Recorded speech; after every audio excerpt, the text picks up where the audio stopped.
పెళ్ళైనా పండగైనా వేడుక ఏదైనా పట్టుచీరల ప్రత్యేక వేదిక వారాహి సిల్క్స్.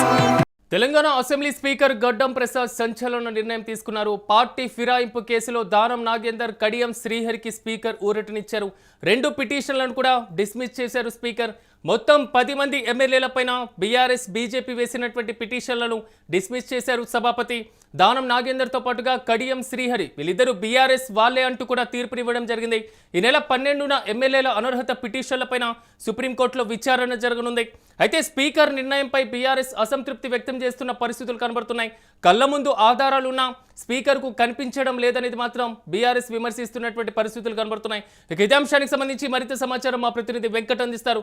వెంకట్, చెప్పండి, తెలంగాణ స్పీకర్ పూర్తి స్థాయిలో ఇద్దరు ఎమ్మెల్యేలకు సంబంధించినటువంటి పార్టీ ఫిరాయింపుల అంశంపైన సంచలన నిర్ణయం తీసుకున్నటువంటి పరిస్థితులు కనబడుతున్నాయి. తాజా అప్డేట్స్ ఏంటి?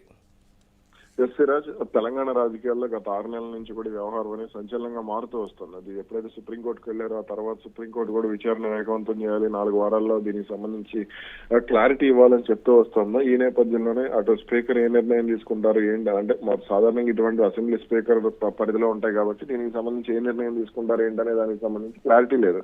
అయితే ముఖ్యంగా ఇప్పటికే ఈ కేసుకు సంబంధించి ఏదో పార్టీ మారారు అనే ఆరోపణలు ఎదుర్కొంటున్నారో, పిటిషన్లు ఏదైతే దీని దాఖలయ్యాయో అందులో 8 మందికి సంబంధించి స్పీకర్ క్లీన్ చిట్ ఇచ్చారు. తాజాగా మరో ఇద్దరికి దానం ఏదైతే ఖైరతాబాద్ ఎమ్మెల్యే, అదేవిధంగా స్టేషన్ కాన్పూర్ ఎమ్మెల్యేలు దానం నాగేందర్ గాని, కడియం శ్రీహరి గాని వీళ్ళిద్దరికి కూడా అంటే పార్టీ ఫిరాయించినట్టు సరైన ఆధారాలు లేవు, తగిన ఆధారాలు లేవంటూ కూడా వారిపోయినటువంటి అనర్హత పిటిషన్ డిస్మిస్ చేయడం జరిగింది. అయితే గతంలో 8 మందికి ఇప్పుడు ఇద్దరికి ఇవ్వడంలో మొత్తం 10 మంది ఫిరాయింపు ఎమ్మెల్యేలకు సంబంధించి ఊరట లభించినట్లయింది.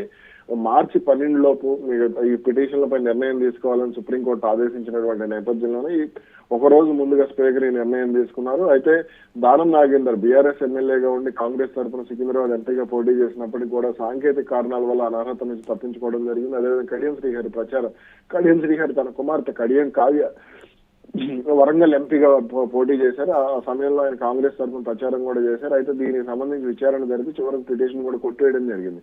దీంతో ఈ ఎమ్మెల్యేలిద్దరికి వాళ్ళ పదవులు కొంతవరకు అంటే మిగిలిన 8 మందికి సంబంధించినటువంటి అంశాన్ని పక్కన పెడితే వాళ్ళు కాంగ్రెస్ కండువా కప్పుకోలేదు, జాతీయ జెండాకు సంబంధించినటువంటి కండువా కప్పుకున్నామన్నారు. సో ఓకే, టెక్నికల్ ఆధారాలు లేవు, కానీ వీళ్ళిద్దరు ప్రత్యక్షంగా పరోక్షంగా కాంగ్రెస్ పార్టీ తరఫున ప్రచారం చేయడం, పోటీ చేయడం లాంటివి చేశారు.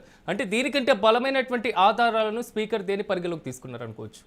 అయితే ఇక్కడ అంటే కడియం శ్రీహరికి సంబంధించిన విషయం పక్కన పెడితే ఈయన కాంగ్రెస్ ఎంపీగా పోటీ చేశారు, సికింద్రాబాద్ ఎంపీగా పోటీ చేశారు దానం నాగేందర్. కాబట్టి దీనికి సంబంధించి అది మరి అంటే ఏ విధంగా దాన్ని స్పీకర్ టెక్నికల్ సాక్ష్యాలు లేవు అంటే ఆయన పిటిషన్ దాఖలు చేసి అంటే అఫిడవిట్ లో కానీ ఇప్పుడు దానికి నామినేషన్ వేయటం కానీ, లేదంటే ప్రచారం కానీ, లేదంటే ఎన్నికల అభ్యర్థిగా ఆయన బరిలోకి దిగటం కానీ ఇవన్నీ కూడా చరిత్ర చూసుకుంటే మొత్తం ఉంటాయి కదా. దీనికి సంబంధించి ఎలక్షన్ కమిషన్ వద్ద కూడా స్పష్టమైన ఆధారాలు కూడా ఉంటాయి. కానీ ఇక్కడ వాళ్ళిద్దరికీ సంబంధించి టెక్నికల్ ఆధారాలు లేవు అని చెప్పడం మాత్రం కొంత విడ్డూరం కలిగించింది. అదేవిధంగా కడియం శ్రీహరికి సంబంధించి ఆయన కుమార్తె కడియం కావ్య ఎంపీగా వరంగల్ ఎంపీగా పోటీ చేసిన విషయం కానీ, లేదంటే ఆయన ప్రచారం చేసిన విషయం కానీ, కాంగ్రెస్ పార్టీ నేతలు కండువాలు కప్పడం లేదా ఆయన కప్పుకోవడం ఇవన్నీ కూడా జరుగుతూ వచ్చాయి. మరి దీనికి సంబంధించి స్పీకర్ ఏ కోణంలో నిర్ణయం తీసుకున్నారనేది తెలియాల్సింది. ఏది ఎలా ఉన్నప్పటికీ కూడా వీళ్ళిద్దరి మీద ఖచ్చితంగా అనర్హత పడుతుంది అని బీఆర్ఎస్ ఎదురు చూసినప్పటికీ కూడా అది సాధ్యం కాలేదు. స్పీకర్ కొంతవరకు రెండో ప్రధానమైనటువంటి అంశం, ఒకవేళ స్పీకరే తుది నిర్ణయం తీసుకోవాలి కాబట్టి, సో స్పీకర్ అయితే నిర్ణయం తీసేసుకున్నారు, సో బీఆర్ఎస్ అసంతృప్తిగా ఉంది కాబట్టి సుప్రీంకోర్టులో సవాల్ చేసేటువంటి అవకాశం ఉంటుందా? అయితే దీనికి సంబంధించి ఒకవేళ వీళ్ళు సుప్రీంకోర్టుకు వెళ్ళినా సరే దానికి సంబంధించి చాలా విషయాలు అంటే ఇప్పుడు ఇతర రాష్ట్రాల్లో జరుగుతున్న దానికి సంబంధించి కూడా సుప్రీంకోర్టు జోక్యం చేసుకోవాల్సి ఉంటుంది. అందుకని సుప్రీంకోర్టు ఇక్కడ తెలివిగా స్పీకర్ కోర్టులోనే సాధారణంగా ఇటువంటి వ్యవహారాలన్నీ కూడా స్పీకర్ కోర్టులోనే ఉంటాయి కాబట్టి సుప్రీంకోర్టు కూడా అదే నిర్ణయం తీసుకుందని మనం అర్థం చేసుకోవచ్చు. ఏది ఎలా ఉన్నప్పుడు కూడా అంటే ఇతర పార్టీ ఒకవేళ అంటే దీనికి సంబంధించి దీని తర్వాత పరిణామాలు కూడా ఒకవేళ ఇతరులు ఎవరైనా పార్టీ మారినా సరే వాళ్ళకు కూడా ఎటువంటి ఇబ్బందులు ఉండకపోవచ్చు అనే క్లారిటీ కూడా దాదాపుగా వచ్చిందనే చెప్పుకోవచ్చు. Right Venkat, thank you. మొత్తం మీద తెలంగాణ అసెంబ్లీ స్పీకర్ గడ్డం ప్రసాద్ సంచలన నిర్ణయం తీసుకున్నారు. పార్టీ ఫిరాయింపు కేసులో దానం నాగేందర్, కడియం శ్రీహరికి స్పీకర్ ఊరటనిచ్చారు. మొత్తం 2 పిటిషన్లు కూడా డిస్మిస్ చేశారు స్పీకర్. మొత్తం 10 మంది బీఆర్ఎస్ ఎమ్మెల్యేల పైన వచ్చినటువంటి ఏదైతే పార్టీ ఫిరాయింపులకు సంబంధించినటువంటి పిటిషన్లు బీఆర్ఎస్తో పాటుగా బీజేపీ వేసినటువంటి పరిస్థితులు కనబడ్డాయి. ఉన్నటువంటి 10 పిటిషన్లను కూడా స్పీకర్ పూర్తి స్థాయిలో డిస్మిస్ చేశారు. దానం నాగేందర్తో పాటుగా కడియం శ్రీహరి వీళ్ళిద్దరూ బీఆర్ఎస్ వాళ్ళే అంటూ కూడా స్పీకర్ తీర్పునిచ్చారు. ఈ నెల 12న ఎమ్మెల్యేల అనర్హత పిటిషన్పై సుప్రీంకోర్టులో విచారణ జరగబోతుంది. అయితే స్పీకర్ నిర్ణయం పైన బీఆర్ఎస్ అసంతృప్తి వ్యక్తం చేస్తున్నటువంటి సిచ్యువేషన్స్ కూడా కనబడుతున్నాయి. అయితే కళ్ళ ముందు ఆధారాలున్న స్పీకర్కు కనిపించడం లేదంటూ కూడా బీఆర్ఎస్ సెటేరికల్ విమర్శలు చేస్తున్నటువంటి పరిస్థితులు కనబడుతున్నాయి. పార్టీ ఫిరాయింపుల అంశం మాత్రం తెలంగాణ వ్యాప్తంగా ప్రకంపనలు రేపినటువంటి పరిస్థితిని మనం గమనించాం. మొత్తం 10 మంది ఎమ్మెల్యేలు కాంగ్రెస్ గూటికి చేరారు అనేటువంటి వాదన దగ్గర నుంచి లేదు వారు బీఆర్ఎస్ పార్టీలోనే ఉన్నారు, బీఆర్ఎస్ గూటిలోనే ఉన్నారు అనేది మాత్రం తాజాగా స్పీకర్ ధృవీకరించినటువంటి వైపు వరకు అడుగులు వేసినటువంటి పరిస్థితి. మొత్తం దానం నాగేందర్ అదేవిధంగా కడియం శ్రీహరి, దానం నాగేందర్ సికింద్రాబాద్ కాంగ్రెస్ అభ్యర్థిగా పోటీ చేశారు. మరి ముఖ్యంగా కడియం శ్రీహరి కడియం కావ్య కోసం అనుకూలంగా ప్రచారం చేశారు వరంగల్లో. ఈ రెండు బలమైనటువంటి ఆధారాలు కనబడ్డాయి. వీరిద్దరికి అనర్హత వేటు మాత్రం పక్కాగా ఉండేటువంటి అవకాశం కనబడుతుంది. మిగిలినటువంటి 8 మందికి సంబంధించినటువంటి కేవలం పార్టీ మారారు అనేటువంటి సాంకేతిక ఆధారాలు మాత్రం ఎక్కడ దొరకలేదనేది మాత్రం గతంలో వినబడినటువంటి మాట.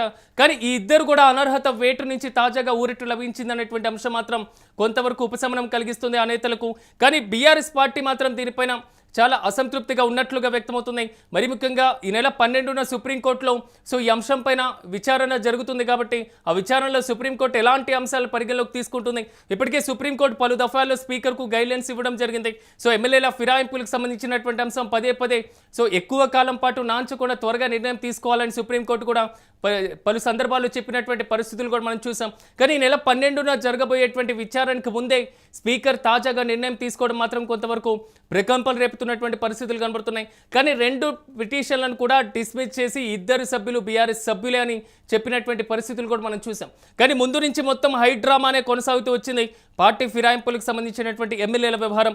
కొంతమంది పిఎస్సి చైర్మన్ పదవి ఇచ్చారు కాబట్టి సాధారణంగా నేను ఎమ్మెల్యే ప్రతిపక్ష పార్టీ ఎమ్మెల్యేలకే పిఎస్ఏ చైర్మన్ పదవి ఇస్తారు అనేటువంటి అంశాన్ని కూడా అరికపూడి గాంధీ పలు సందర్భాల్లో ప్రస్తావించారు. ఇతర సభ్యులందరూ కూడా కేవలం జాతీయ జెండాకి సంబంధించిన కండువా మాత్రమే ధరించాం. పార్టీ మరి ముఖ్యంగా చెప్పుకోవాలంటే నియోజకవర్గ అభివృద్ధి కార్యక్రమాలకు సంబంధించిన అంశం మీద మేము పూర్తి స్థాయిలో ముఖ్యమంత్రిని కలిసాం అనేటువంటి అంశాలు కూడా పదే ప్రస్తావించినటువంటి వైనం. వాటన్నిటిని కూడా స్పీకర్ పరిగణలోకి తీసుకున్నారు. పూర్తి స్థాయిలో 8 పిటిషన్ల తరహాలోనే తాజాగా ఈ 2 పిటిషన్లను కూడా స్పీకర్ తుది నిర్ణయం తీసుకున్నారు. ఇద్దరికి కూడా తాజాగా ఊరట లభించిందని చెప్పుకోవాలి. నెక్స్ట్ 12న సుప్రీంకోర్టులో జరిగేటువంటి విచారణ నేపథ్యంలో ప్రతిపక్ష బీఆర్ఎస్తో పాటుగా బీజేపీలు ఏ విధంగా స్పందించబోతున్నాయి, మళ్ళీ సుప్రీంకోర్టులో సవాల్ చేయబోతున్నారా? ఒకవేళ పార్టీ ఫిరాయింపు ఎమ్మెల్యేల వ్యవహారం పైన స్పీకర్ తుది నిర్ణయం తీసుకున్నారు కాబట్టి న్యాయస్థానాల్లో వీటిని పూర్తి స్థాయిలో సవాల్ చేస్తే న్యాయస్థానాలు మళ్ళీ విచారణ చేపట్టేటువంటి అవకాశాలు కూడా లేకపోలేదనేది మాత్రం రాజ్యాంగ విశ్లేషకులు చెప్తున్నటువంటి మాట.